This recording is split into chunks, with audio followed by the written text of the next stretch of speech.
Today's tale is one of love turned deadly, where passion crosses the boundaries of trust and loyalty, leading to a heinous act of violence. Stay with us till the very end, because the truth is more twisted than you could ever imagine. Now, let's unravel the mystery behind Angelica, her friend, and the web of lies they weave together.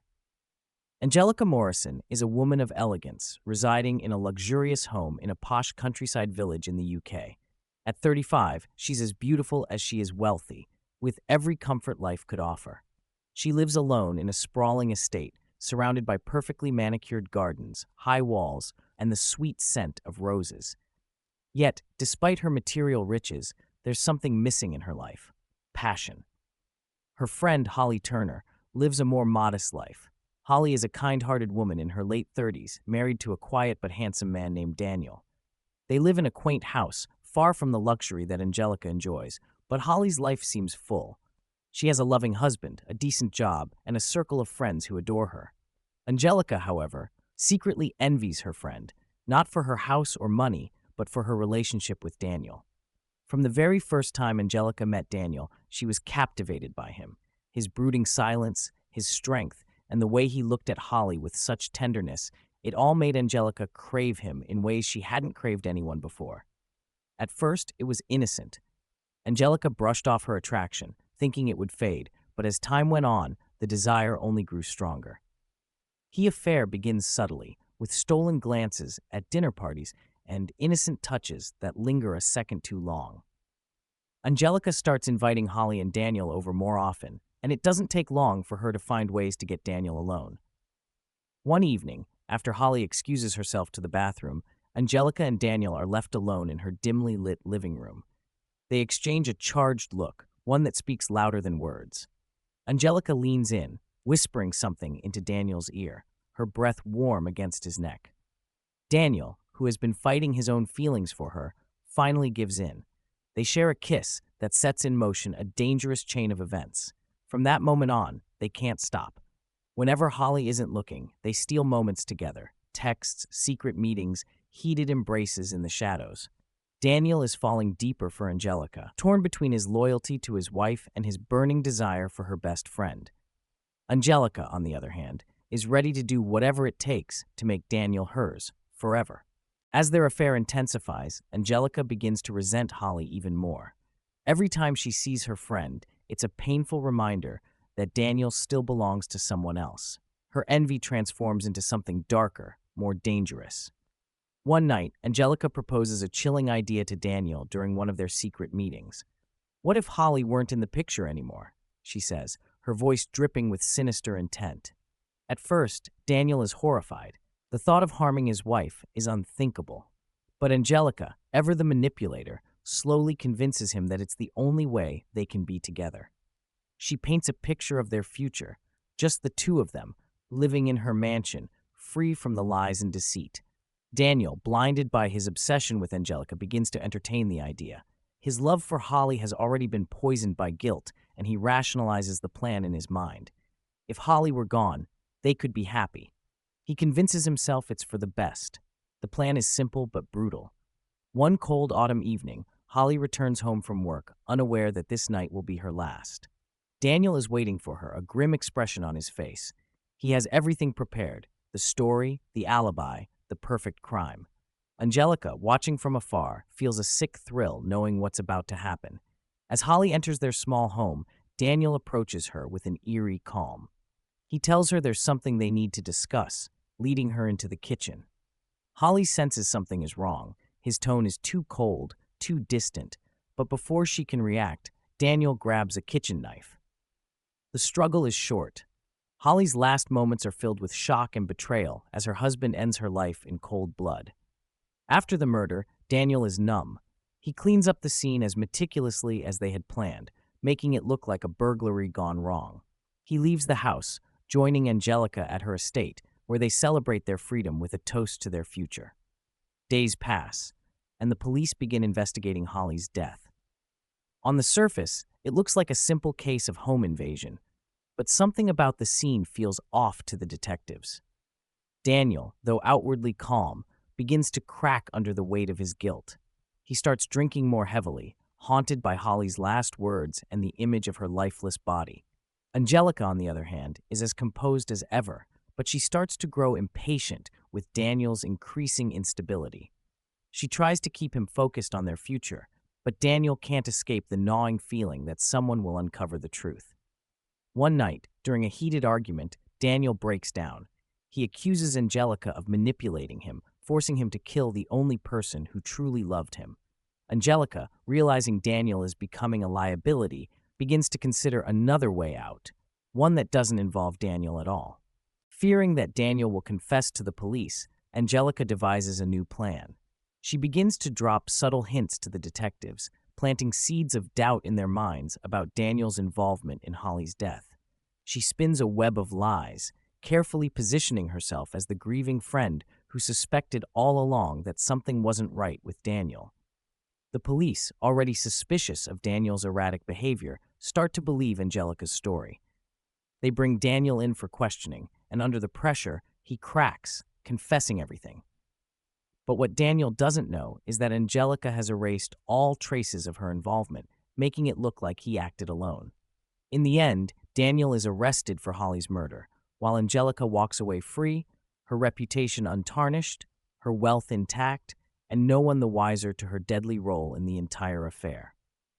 The news of Holly's death spreads quickly through the village. People are shocked and heartbroken by the tragic loss of such a sweet and caring woman. Daniel tries his best to maintain a facade of grief, but the weight of his actions is suffocating. Everywhere he goes, he feels the eyes of the town upon him, though they're filled with sympathy, not suspicion, at least, not yet. Angelica, however, is handling the situation with a disturbing level of calm. At Holly's funeral, she's dressed in an all-black designer ensemble, her face a mask of appropriate sadness. She comforts Daniel in public, playing the part of the loyal friend who is there to support the grieving widower. But behind closed doors, her manipulative nature is hard at work. Angelica takes control of the narrative, ensuring that she and Daniel are seen as innocent victims of an unforgivable tragedy. She is quick to offer help to Daniel, arranging for him to stay at her estate for a while, using the excuse that being at his own home might be too much to bear. In truth, this allows her to keep a close watch on him, making sure he doesn't crack under the pressure. Still, cracks are beginning to show. Late at night, while Angelica sleeps peacefully in her luxurious bedroom, Daniel lies awake, staring at the ceiling, his mind racing. Holly's face haunts him, her final moments replaying over and over in his head. He begins to drink more heavily, with trying to drown out the guilt, but nothing seems to help. Even when he's with Angelica, the woman he committed murder for, he feels a growing sense of unease. Detective Inspector Sophie Collins is a sharp, intuitive investigator with years of experience under her belt. She's been assigned to Holly Turner's case, and from the beginning, something about the crime scene doesn't sit right with her. On the surface, it appears to be a burglary gone wrong, but Collins is not convinced. There are subtle details that don't add up, the way certain valuables were left untouched, the lack of forced entry. It feels too staged, too perfect. Collins decides to take a closer look at Daniel Turner. During their first interview, she notices his body language, his avoidance of eye contact, the way his hands tremble slightly as he speaks about Holly. His grief seems genuine, but there's something else there, something darker. Daniel's alibi holds up, but barely. He claims to have been out running errands at the time of the murder, and while there are witnesses who place him in town, the timeline feels tight. Collins senses that Daniel is hiding something, but she has no concrete evidence yet. Meanwhile, Angelica plays the role of the supportive friend to perfection. She cooperates fully with the police, offering to answer any questions they might have. She's careful, though, never overstepping or saying too much. Detective Collins is impressed by Angelica's poise and apparent grief for her friend, but there's a part of her that finds Angelica's calm demeanor unsettling. As the investigation drags on, Daniel becomes increasingly paranoid. Every time Detective Collins calls him in for questioning, he feels as though she knows more than she's letting on. Angelica assures him that everything is fine, that there's no evidence linking them to the crime, but Daniel's nerves are beginning to fray. One night, after a particularly tense interview with Collins, Daniel returns to Angelica's estate, his mind racing. He's convinced that it's only a matter of time before the police discover the truth.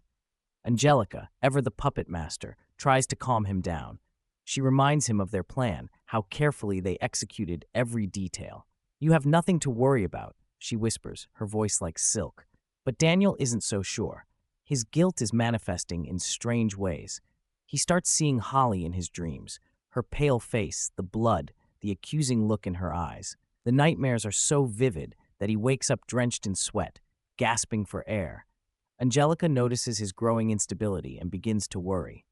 If Daniel breaks, everything they've worked for will fall apart.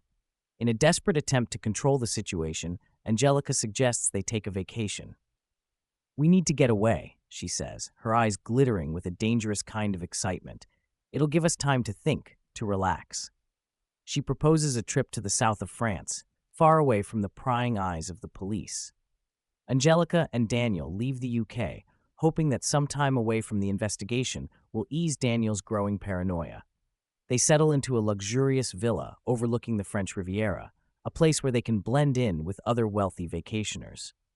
The atmosphere is idyllic, the weather perfect, but despite the beauty surrounding them, Daniel cannot shake the feeling that something is terribly wrong. Angelica, on the other hand, seems to thrive in this new environment. She's more relaxed than Daniel has ever seen her, almost carefree. Despite her best efforts to move on, Angelica begins to feel the weight of her actions. Everywhere she goes, she sees reminders of the people she's killed, the perfume Holly used to wear, the books Daniel loved to read. At night, she's haunted by their faces, their voices, their blood on her hands. She thought she could escape, that she could manipulate her way out of any situation. But the truth is, no one escapes guilt. It lingers, like a poison in her veins, slowly consuming her from within. Angelica may never be caught, but she will never be free. And so in the end, the price of betrayal and murder isn't just paid with prison sentences or justice served. Sometimes, the worst punishment is living with the ghosts of those you've wronged. This was the chilling tale of Angelica, Daniel, and Holly, a love triangle twisted into murder. Thank you for watching Behind the Crime. Join us next time as we uncover more dark, sinister stories lurking beneath the surface of everyday life.